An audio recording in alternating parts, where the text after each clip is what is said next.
Hi guys. All right, today's video, I really truly want to make this video for you guys because I have a truly deep-seated feeling, and I truly do believe that this is the case.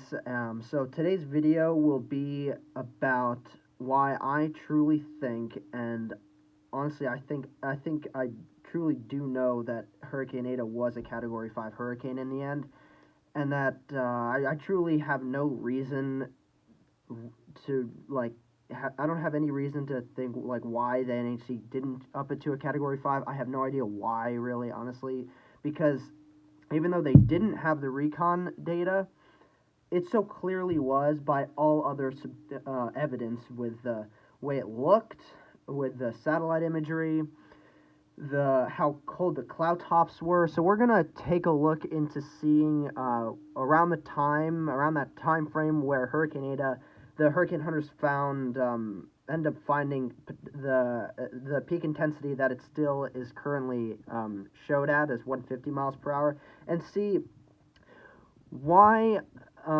they definitely need to up it to a Category 5. So we're going to look at the advisory they put out at, this is at 10 p.m. Eastern Time on Monday, November 2nd. So 10 p.m. in the evening on Monday, November 2nd of 2020. This is what they said. This is what they said for their advisory at that time. An Air Force Reserve reconnaissance aircraft has found that Eta has explosively deepened into a strong Category 4 hurricane with maximum sustained winds of 130 knots, that's around 150 miles per hour, and a minimum central pressure of 927 millibars. It has maintained a small 10 nautical mile wide eye that is evident in satellite imagery and on the San Andreas Columbia weather radar. The radar data also suggests that concentric eye wall may be forming, which would be an indication of the onset of an eye wall replacement cycle. Yeah, and capping of Eta's intensity, and also an end to the rapid intensification cycle of the past 16 hours. So, up to the point of where I just read, Hurricane Eta was rapidly intensifying, truly rapidly intensifying, like the most rapidly intensifying that I've ever seen, rapid intensification that I've ever seen. It was so explosive, it was truly comparable to Wilma's. And you got down to a pressure with this, it says 927 millibars. Its lowest pressure they ever recorded was 923 millibars. And they kept the maximum sustained winds peak at 150 miles per hour. Now, here's something interesting to note. They say later on here that they found the 130 knot winds based off of, here's the first thing that's interesting, 130 knots winds they kept it at because of 700 millibar flight level winds at 137 knots and surface winds recorded at 130 knots, so they decided to keep it at 130 knots because that's what the surface winds recorded, which was 150 miles per hour. Now, they said some additional strengthening is expected, and Eta could become a Category 5 hurricane before it makes before landfall occurs, before it makes landfall in Nicaragua. Now, after landfall, it is expected to weaken. Now, let's go back and look at the 4 a.m. update of Tuesday, November 3rd, so, about 6 or so hours later. They say in this report, Eta remains an extremely well-organized hurricane with a distinct eye embedded within cloud tops colder than negative 80 degrees Celsius. That is one of the reasons why I think it was a Category 5, because it was able to have this entirely solid ring of negative 80 degree cloud tops and colder all around the eye and eye wall. So, in fact, I want to later try to search an image of that, see if I can find that, but it was truly incredible. That is definitely one reason why I think it was a Category 5, and everyone at the time, in fact, thought it definitely was a Category 5, and that the NHC definitely will up it to a Category 5. Now, they say, based on continuity from the earlier Hurricane Hunter observations and Dvorak classifications from TAFB and SAB. The current intensity estimate remains at 130 knots. Images from the San Andreas radar show at least one concentric eye wall, and this structure is likely stopped the rapid deepening process. Nonetheless, Eta is an extremely severe hurricane capable of causing very high storm surge and catastrophic damage. So, again, this advisory, really, this was the advisory that I just read that I was like, this is definitely something that, like, I can't believe they didn't fully take this into account and be like, yeah, obviously, with that pinhole eye, which ended up getting down to, I believe, a minimum width of, maximum width of just 2 nautical miles at its peak. No, that was Wilma. No, 5 nautical miles at its peak. Wilma had 2 nautical miles at its peak. Still, both of these hurricanes had extremely small pinhole eyes and were very, very close to each other's actual width between the eyes. It was incredible. It truly is incredible. Then you go to the 10 a.m. Advisory, and it says Eta appears to have peaked in intensity overnight as an eye wall replacement cycle occurred early this morning.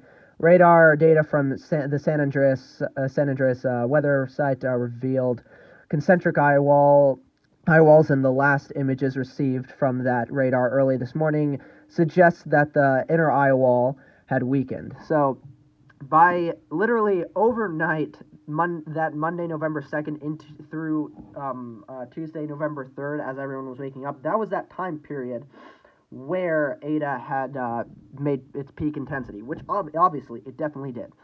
Now, let me show you some of the damage pictures that that Eta caused in Nicaragua and such areas. Here's one damage picture. You can see extreme amounts of house loss. Houses just were completely destroyed. And then, of course, severe flooding. Just terrible amounts of flooding. Like you can see, trees were just completely toppled over. Houses were just totally destroyed, and nothing was left with many houses. Here's another great image of Eta's damage. This really shows you how truly devastating the hurricane was. Here's another image with just like 1 or 2 houses here. Everything else, with that still standing, everything else just completely obliterated. Nothing is left. Here's another great image of the flooding. Just totally destroyed. Damage everywhere. It's awful. Here's whoops. Hold on. Here's another great image of the flooding as well. Roads totally wiped out. Here's another one. Look at that. Up to almost up to knee length. That's extremely deep flooding. It's awful, truly awful. Here's another flooding picture. Here's another flooding picture. Another flooding picture. Just you can go on and on. But really, like all these damage pictures, Eta was so powerful that by the time it made landfall, it was still a strong Category 4 at landfall. It had weakened to a Category 4, pretty strong Category 4 still at landfall. It didn't make landfall as a Category 5, so that still is one thing that the NHC has with itself, that it can keep Eta at Category 4 strength. But really, I really think the NHC would have to be truly insane and, honestly, I gotta say, kind of sadistic to not up Eta to Category 5. It just would not make any sense to me at all with everything that how Eta looked like and everything. It's just truly remarkable. Here now, I want to show you Google Maps real quick because Eta here's Puerto Cabezas, and Eta made landfall just south of Puerto Cabezas, so like right around here or so.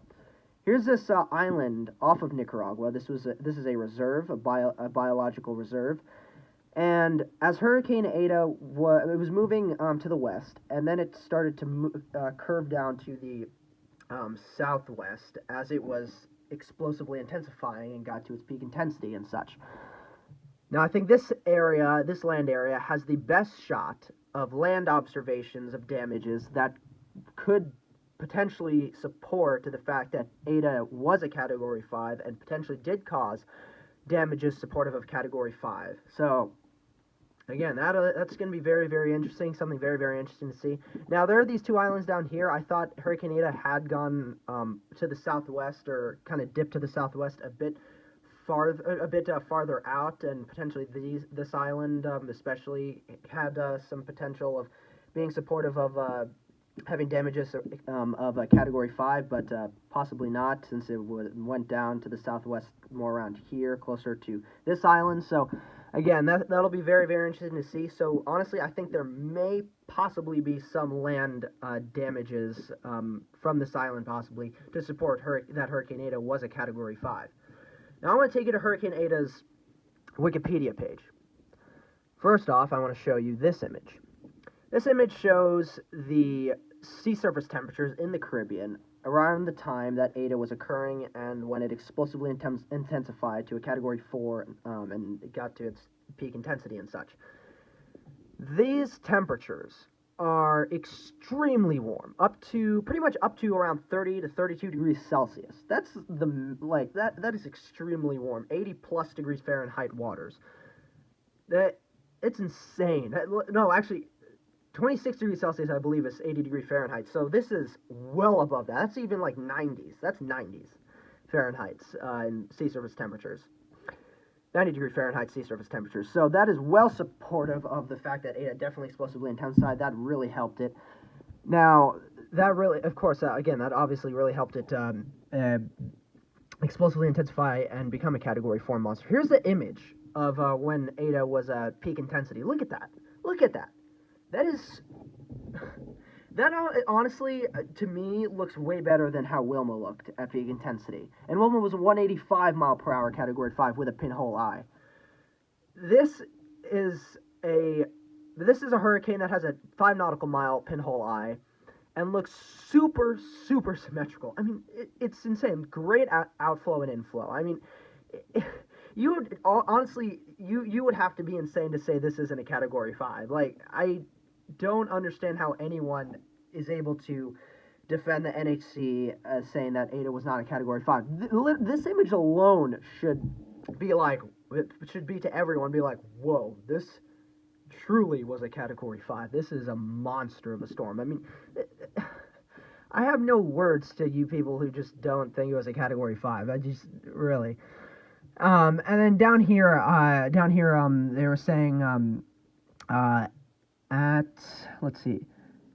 here, at 3 o'clock UTC on November 3rd, a Hurricane Hunter aircraft found the system still rapidly intensifying with maximum sustained winds of 150 miles per hour and a pressure of 927 millbars. That's what I just read to you with that Hurricane Hunter NHC report at that time. As its forward speed continued to decrease. Yeah, as well. Remember, it was also moving extremely, extremely slowly, and that's why it was able to intensify so much. And then it says, according to the National Hurricane Center, the Regional Specialized Meteorological Center for the Atlantic, Eta maintained its peak winds as it reached its lowest recorded pressure of 923 millibars at 6 o'clock UTC, this marking its peak intensity as a Category 4 hurricane. However, it was reported by the Washington Post, and does not matter whether or not you trust the Washington Post with this, it was reported by the Washington Post that several meteorologists believe Eta peaked as a Category 5 hurricane based on satellite imagery estimates as well as the lack of aircraft observations due to the several mechanical issues. Honestly, at this point, with the amount of mechanical issues that the NHC had with their Hurricane Hunters, they really just totally need to disregard the fact, because it's not going to help them anymore. They just need to look at the actual evidence that they have with the satellite imagery, the potential land damage that Eta caused, and Eta having that full ring of negative 80 degree cloud tops and colder around the eye and eye wall. Like, it's incredible. It's truly incredible. Like, I don't see how Eta is not a Category 5. Everything supports that Eta was a Category 5, except for the fact that they had recon support. They need to totally disregard that now. It's not going to help them whatsoever anymore. Now, by the time it made landfall in Nicaragua, just south of Puerto Cabezas, It had sustained winds of 140 miles per hour and a pressure of 940 millibars. Yes, we all know because of that eye wall replacement cycle, it did weaken a decent bit before making landfall. But still, it was a very, very strong Category 4 hurricane making landfall nonetheless, causing extreme amounts of damage and destruction and killing tons of people. So, again, in the end, I truly think that Hurricane Eta was a Category 5 at peak intensity. Let alone just looking at the satellite image at it with peak intensity. 5 nautical mile pinhole eye. That is an extremely small eye. And it was so perfectly round and symmetrical. The whole storm was symmetrical. It was one of the most symmetrical storms that I've ever seen. One of the most symmetrical hurricanes in the Atlantic that I've ever seen. I mean, it looks better than Wilma. I mean, it's so comparable to Wilma, and I think it looks honestly even better than Wilma. So, in the end, whenever the National Hurricane Center releases their reanalysis report on Hurricane Eta, I see zero reason why they wouldn't keep it down from being a Category 5. They need to put it at a Category 5 because it impacted a very poor populated area. Nicaragua and Honduras are very poor populated areas that, like, it killed hundreds of people, caused about $8 billion in damage. And then Iota came and actually was confirmed to be a Category 5, and that caused about another $1 to $2 billion in damage in those same areas. Hurricane Eta was so... It literally, there's no reason why it wasn't a Category 5 hurricane. It has so much support, just minus the fact of recon data and recon support. So, in the end, I think Eta was, at the very least, a 165 to 170 mile per hour Category 5. Now, I don't know about the pressure. Right now, it had a peak. As of right now, it has a peak pressure of 923 millibars. Its probable actual pressure was honestly much lower than that. But at the moment, I'm not going to say what I think the pressure was, because honestly, if I were, that's going to invoke so much more hate in the comments section towards me. I don't want to deal with that, because I already know at this point, everyone in the comments section is going to blow me up about saying, oh yeah, it definitely wasn't a Category 5. It was a Category 5. It truly was. I don't want to argue with you guys in the comments section. Please, let's keep it respectful down there and have a nice, lively discussion down there. I think Hurricane Eta truly was, at the very least, a 165 to 170 mile per hour Category 5. Because I think with the fact that since the NHC didn't have the recon data to support it, they won't up Eta to a Category 5 above probably 170, 175 miles per hour. So, in the end, I think Eta was at the very least a 165 to 170 mile per hour Category 5 with a very, very low pressure. All right? So, yeah, this is all the support that I truly have, and all I really need. All I need to help support the fact that Eta was a Category 5, minus the fact of recon confirmation. Because recon had tons of problems while Eta was going on and while Eta was having its peak intensity. So everyone needs to forget about the fact that occurred, because that's not going to help us at this point. We need to look at the actual stuff that we have that actually is confirmed that actually supports Eta being a Category 5. First off, its satellite image. Second off, its full ring of negative 80 degree cloud tops and colder. And the fact that it had such a beautifully symmetrical pinhole eye of only 5 nautical miles across. That's insane. So, again, down in the comment section, this is the end of this video, but please, down in the comment section, let's please keep this as a very, very respectful discussion about what we think Eta's actual intensity was, because there's no way it was only a 150 mile per hour Category 4 in the end. It had to be at least a 160, 165 mile per hour Category 5, maybe 170, with a very, very low pressure. That's what I think. I don't know what you guys think, but please comment down below what you guys think. Let's have a respectful, lively discussion down there in the comments section. And as well, please make sure you like this video down below. Subscribe to my channel if you haven't already. If you're already subscribed, make sure that the notification settings are on for my channel. And again, make sure you like the video down below, because I really do want to have as many people as possible watching this video and having a huge discussion down there in the comments section. I mean, I'm truly just mind blown and boggled that the NHC kept it at a Category 4, especially with where the storm ended up hitting. I mean, yeah, it was hitting such a vulnerable area that it just was so unwise and so unprofessional of them, honestly, to keep it at a Category 4. And it would honestly seem to end up having them be pretty sadistic to not have them up into Category 5 with their reanalysis report. So please keep it respectful down in the comment section. National Hurricane Center,